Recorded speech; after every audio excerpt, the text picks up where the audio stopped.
kuja hapa. Hamjambo? Hatujambo. Mmechelewa kwa sababu watu tumekuwa hapa tukizungumza juu ya umoja wetu. Mimi kwa majina naitwa Muhonge. Mimi ni mwanaharakati wa eneo hili la Magharibi mwa Kenya, wa kufahamisha umma la Magharibi mwa Kenya umuhimu wa sisi watu wa eneo hili la Magharibi mwa Kenya kufanya video yetu pamoja. Na sana huwa naambia watu kuwa tuna jukumu mbele Mwenyezi Mungu sisi tulio katika uhai huu kutimiza ahadi ya Mwenyezi Mungu yenye aliahidi Papa wetu wa kwanza kuilinda sehemu hii iwe katika hali nzuri ya kuweza kupepa mizigo zake za uchumi, mizigo za kisiasa na mizigo za kijamii. Na sisi wenyewe tunatakana tupepe mizigo hizi, si tutegemee watu wengine. Na hii jambo haiwezi kufanyika kama sisi watu eneo hili hatutakuwa pamoja. Nataka nifahamishe ndugu zangu viongozi wetu, hasa papa yangu mwenye ni mheshimiwa Baba Tori na ndugu yangu Gavana Bungoma Lusaka. Mambo ya umoja wetu tunaongea. Sio sisi tukuja pamoja tuende tufanyie watu wengine kazi. Sio sisi umoja wetu sisi tukuja pamoja tuende tupikie labda kura watu wengine bila sisi kujua tutapata nini katika umoja wetu wa kupika kura mahali pale. Ambie umoja wetu tunataka kutengeza umoja wetu uwe na uwezo wa kuweza kulea maisha yetu na kulea maisha ya watoto wetu wanakuja nyuma yetu. Si umoja unatumika na kuenda kupea lepa ama kupea our socio human capital to other parts of the world. Our garden here, our paradise here, the western part of Kenya, inatakana sisi katika umoja wetu tutengeleze. Umoja huu ni chombo maalum katika maisha watu eneo hili. Katika umoja wetu tunatafuta barabara nzuri, tunatafuta elimu nzuri kwa watoto wetu, tupeleke watoto wetu katika mataifa za ufundi na teknolojia hali ya juu. Katika university kama MIT, katika university kama Stanford University, wasome wakuja wakachenge Kenya. kabisa. Nataka nifahamishe Baba Tori, tusaidie tupate umoja wenye kulea mwana wa Magharibi mwa Kenya. Sisi wenyewe tutiangalia ndani. Na saa hizi vile tunasema tuna kijana wetu mwenye amejitokeza na wazalendo wa Kenya wamesema huyu anatosha kuwa rais wa Jamhuri ya Kenya 2027. Gwani mwa Kenya yasema Sifuna anatosha. Natosha. Mashariki mwa Kenya wanasema Sifuna anatosha. Oya!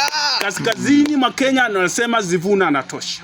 Tosha. Mashariki kaskazini mwa Kenya anasema Sifuna anatosha. Anatosha. Bonde la Kenya linasema Sifuna anatosha. Oya! Capital City ya Kenya Nairobi yasema Sifuna anatosha. Oya! Ziwa kuu la Nyanza linasema Sifuna anatosha. Anatosha. Mimi nataka niulize wewe ndugu yangu Baba yetu Atoli, ndugu yangu Lusaka, kwa nini kijana wenu huyu Baba Atoli, huyu kijana Sifuna umemlea ni kijana yako? Wewe ndugu yangu Lusaka, huyu Sifuna ni kijana yako umemlea. Mbona huwezi kumpea moyo? Mbona wasema ni pesa? Pesa ni watu. Pesa haiwezi kuonekana kama watu watakuwapo. Pesa inapatikana katika uhai na katika vipaji vya watu. Watu ndio wanatembea na pesa. Pesa inatembea katika mifuko za uhai ya watu walio na uhai. Watu wakisema Sifuna anatosha, basi hela ako nazo, pesa ako nazo. Anatosha. Mbona mwezi kusema Sifuna anatosha? Natosha. Sifuna huyu tunaongea ni kijana wetu amelelewa katika madhili ya watu wa amani. Sisi watu wa Mlembe ni watu wa amani. Mlembe kwa Kiluya na maanisha amani. Tumemlea kijana huyu katika madhili na katika hali ya kuwa na nidhamu ya kuweza kulinda na kuweza kuwa na dhamani kuu kulinda amani katika mazingira yenye hapo. Kenya inastahiliwa kuwa na heshima. Kenya hawezi kupata heshima kama itakuwa ni inji ya kuombaomba. Kenya hawezi kupata heshima kama itakuwa ni inji yenye vijana wanatumika vibaya kwenda kurusha mawe katika mikutano sa watu wenye wamechumukia pamoja wamekuja pamoja. Kenya hawezi kupata heshima. Kenya yetu itapata heshima kama sisi wa Kenya wenyewe tutaweza kuchenga taifa letu kupitia vijana hawa wenye wanatumika vibaya kwenda kurusha mawe katika mikutano za kijamii. Kenya itapata heshima kulingana na wimbo wake wa maombi wa kitaifa, National Anthem. Maombi kila siku tufanya kupitia wimbo wetu wa kitaifa. Kenya inastahili heshima.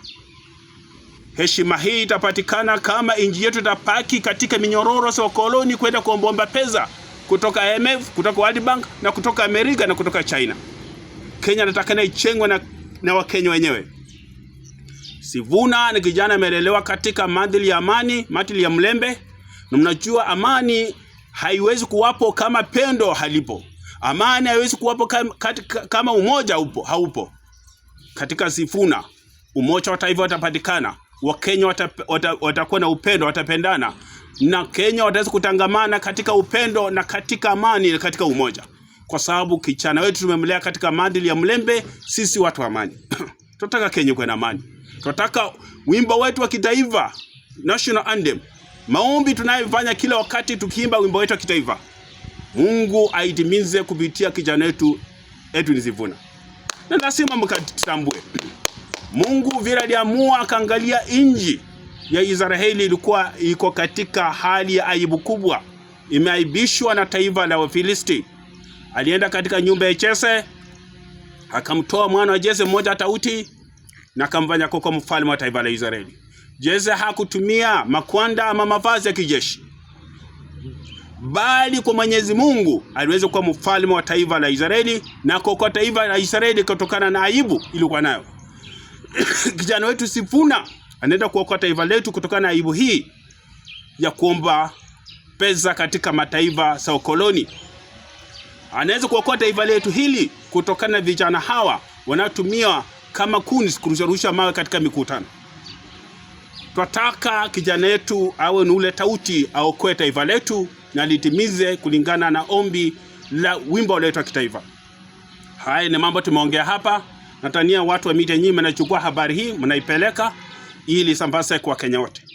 Watu wa magharibi tunasimama na kijana wetu Sifuna. Hatumwachi. Kwa sababu wazalendo wa Kenya wamesema anatosha. Sisi tulimlea, tutasimama naye.